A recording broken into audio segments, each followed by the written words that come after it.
Assalamualaikum warahmatullahi wabarakatuh. Kisah Nabi Idris alaihi salam dan mukjizatnya. Mempercayai 25 nabi adalah salah satu rukun iman yang wajib dipercayai oleh seluruh umat muslim. Salah satunya Nabi Idris. Apakah Anda tahu bagaimana kisah Nabi Idris dan mukjizatnya? Nabi Idris adalah salah satu nabi dan rasul yang perlu diimani sebagai bentuk ketakwaan atas perintah Allah Subhanahu wa taala. Nabi Idris adalah nabi kedua setelah yang diutus oleh Allah untuk menyebarkan agamanya.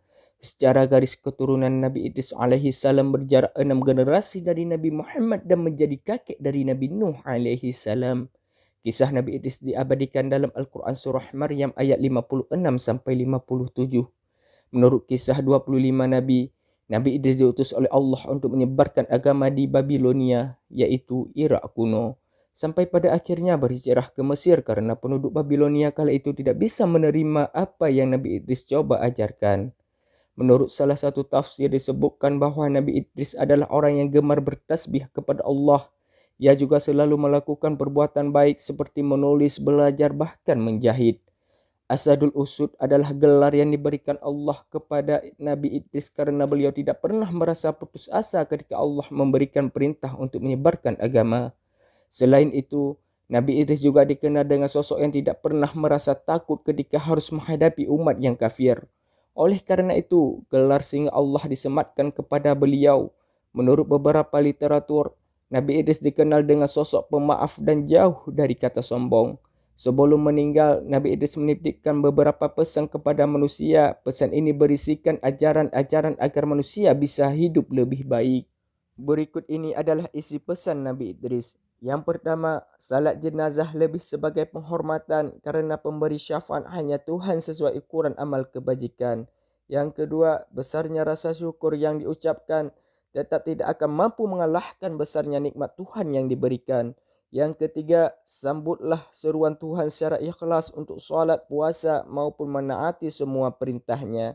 Yang keempat, hindari hasad alias dengki kepada sesama yang mendapat rezeki karena hakikat jumlahnya tidak seberapa. Yang kelima, menumpuk-numpuk harta tidak ada manfaat bagi dirinya. Yang keenam, kehidupan hendaknya diisi hikmah kebajikan. Berikut ini adalah mukjizat Nabi Idris. Yang pertama, manusia pertama yang pandai membaca dan menulis. Dalam surah Al-Alaq ayat 4-5 dijelaskan bahawa Nabi Idris adalah manusia pertama yang mengajarkan cara menulis dan membaca kepada manusia-manusia lain. Yang kedua, diberikan banyak ilmu pengetahuan. Allah memberikan mukjizat kepada Nabi Idris berupa kepandaian dan pengetahuan yang berlimpah. Selain kemampuan membaca dan menulis, Allah juga memberikan pengetahuan berupa cara merawat kuda, ilmu falak atau perbintangan hingga matematika atau ilmu berhitung. Karena mukjizat yang diberikan Allah tersebut, Nabi Idris dikenal dengan manusia yang cerdas, pandai dan bijak. Yang ketiga, rajin dan gemar untuk belajar. Karena mukjizat yang diberikan Allah berupa pengetahuan yang luas, Nabi Idris rajin mengkaji dan mempelajari banyak hal termasuk apa yang diajarkan oleh Allah kepada Nabi Adam. Nabi Idris alaihi salam berasal dari darasa yang artinya belajar dalam bahasa Arab. Hal itu sesuai dengan perilaku dan karakter yang ada pada Nabi Idris. Selain mengkaji ajaran Allah, Nabi Idris juga memiliki ketertarikan untuk mengkaji fenomena-fenomena alam yang terjadi di muka bumi.